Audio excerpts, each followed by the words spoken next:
부양가족 인정기준 볼게요. 이제 서울해상법원 기준인데 뭐 지방법원이라 하더라도 어쨌거나 서울해상법원에서 이런 기준이 있으니까 이런 기준을 갖다가 제시하면서 만약 해당한다면 본인도 이렇게 해달라고 요청할 수가 있습니다. 지방법원에서도. 일반적으로 이제 배우자는 부양가족이 늘 수 없는데 여기 이렇게 써 있어요. 채무자의 배우자가 경제활동이 가능한 연령대라고 하더라도 다음 1과 2의 요건을 모두 충족하는 경우 실제로 채무자 배우자를 부양하여 왔다고 볼 수 있다면 해당 배우자를 부양가족으로 인정할 수 있다. 어떤 경우냐? 미성년인 자녀 또는 장애인 등 보살핌이 필요한 다른 부양가족이 있는 때에 또 하나는 과거 1년간 배우자의 소득이 없거나 소득 금액의 합계액이 100만 원 이하인 경우 요 두 가지 요건을 모두 충족하는 경우에 배우자도 부양가족으로 인정할 수 있다는 거예요.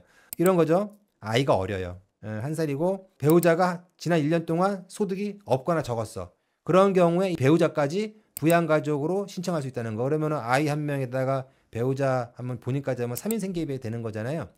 그런데 신청할 수 있다는 거지. 법원에서 꼭 인정해 준다는 건 아니에요. 이렇게 했을 때 변제율도 좀 어느 정도 좀 뭐 한 50% 정도 돼주고 그래야지 이런 배우자를 갖다 부양가족으로 인정이 좀 해주는 편이지. 변제율도 낮은데 이렇게 인정해 주진 않아요. 2번 요건도 중요해요. 배우자가 소득이 없거나 과거 소득 금액이 적은 경우에는 왜 이게 이제 중요하냐면은 배우자가 일을 한다 하더라도 돈을 못 벌 거라는 어떤 그런 요건이 좀 그런 걸 예상할 수 있게 되는 겁니다.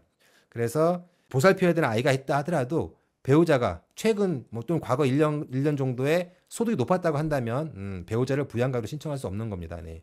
임신 중 태아도 부양가족으로 인정받을 수 있나요? 예, 한 임신 6개월 정도 지나면 부양가족으로 인정해 줍니다. 근데 그 이하인 경우에는 좀 더 기다려요. 아직 인정 안 해줘요. 그러면 이제 뭐 임신 4개월일 때는 인정 안 해줬다고 한다면 개인회생 절차가 2달 만에 끝나는 게 아니잖아요. 임신 6개월이 지났을 때 한 번 더 신청하시면 돼요. 부양가족 추가로. 부양가족은 현재 없지만 회생 준비 중에 부모님과 같이 살게 될 것 같습니다. 이런 경우라면 인정이 될 수 있을까요? 부모님과 같이 살게 될 것 같습니다. 이런 경우가 쉽지가 않아요. 왜냐면 과거부터 쭉 살아온 경우는 쉽게 되는 거야. 예, 과거부터 부양가족 부모님께서 모시고 살았던 경우 혹은 모시고 살지 않다 하더라도 이 생계비를 꾸준히 지속적으로 보낸 기록이 있으면 증거가 있으면 부양가족을 인정받기가 쉬워요. 그런데 과거에는 부양하고 있지 않다가 개인회생하기 직전에 부양하게 된다. 그럼 특별한 사정이 없으면 부양가족으로 인정되기 어렵습니다. 무슨 특별한 사정이 있을까요? 뭐 형님이 부양했다면 부모님을 부양하던 형님이 갑자기 뭐 돌아가셨다든지 뭐 이런 특별한 사정. 과거에는 안 모셨지만 지금은 내가 모실 수밖에 없는 그런 특별한 사정이 있지 않으면 어렵습니다. 다음에 소득 연동 지출이라는 게 이제 서울해상법원에서 이번에 획기적으로 제출한 건데 뭐냐면은 소득이 많거나 적거나 생계비가 똑같잖아요. 그러면 그 얘기는 뭐냐면은 소득이 많은 사람은 소득이 적은 사람과 똑같은 생계비를 쓰면서 더 많은 변제를 해야 되는 게 뭔가 소득이 많은 사람과 적은 사람이 불공평한 게 아니냐 이런 인전 생각에서 소득 연동 지출을 고려한 생계비가 나오게 된 겁니다. 한번 볼게요. 월 소득이 기준 중위소득의 150%를 초과하는 채무자. 기준 중위소득이 이 소득을 기준으로 이렇게 딱 한 줄로 세웠을 때 가운데의 소득이 기준 중위소득이에요. 딱 가운데 소득을 100%를 했을 때 150%라면은 가운데보다 더 높은 소득을 하는 거죠.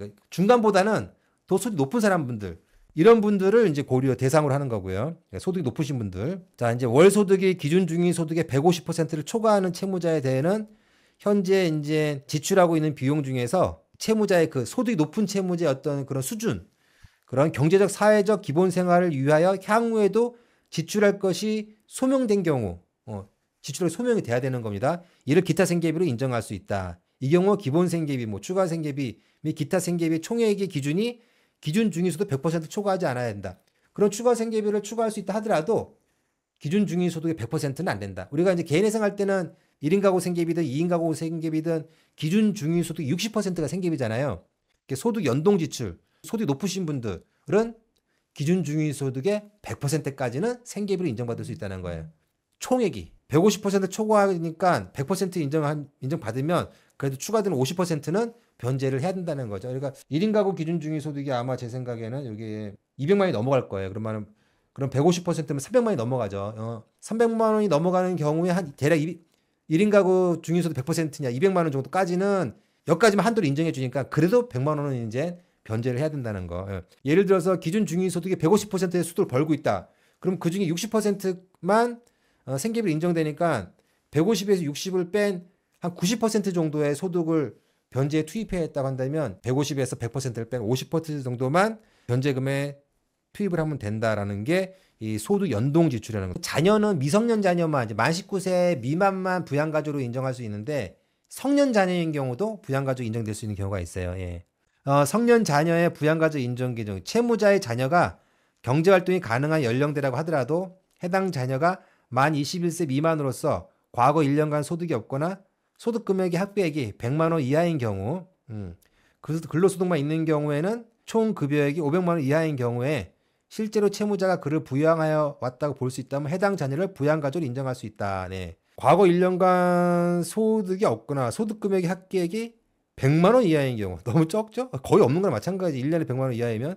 그리고 근로소득만 있는 경우에는 총 급여액이 500만 원 이하인 경우 이런 경우에는 성년 부양가족도 만 21세 미만이면 부양가족으로 신청할 수 있다 이런 뜻인데요. 변제율이 좀 채무자 변제율이 좀 높고 이런 게 좀 받쳐줘야 돼. 채무자의 변제율이 안 그래도 낮은데 뭐 예를 들면 10%밖에 안 되는데 거기서 만약에 또 이제 이 뭐 해당 자녀 부양가족 인정하면 더 떨어질 거잖아요. 변제율이 원래 20%인데 성년 자녀를 부양가족 넣게 되면 변제율이 10% 떨어진다. 이런 경우는 쉽게 인정해주지 않을 거예요. 그러니까 변제율이 그냥 절반 정도 됐을 때 그때 추가 생계비라든지 뭐 성년 자녀의 부양가족이라든지 배우자의 부양가족 이런 게 좀 인정될 가능성이 높아진다 이렇게 보시면 되겠습니다.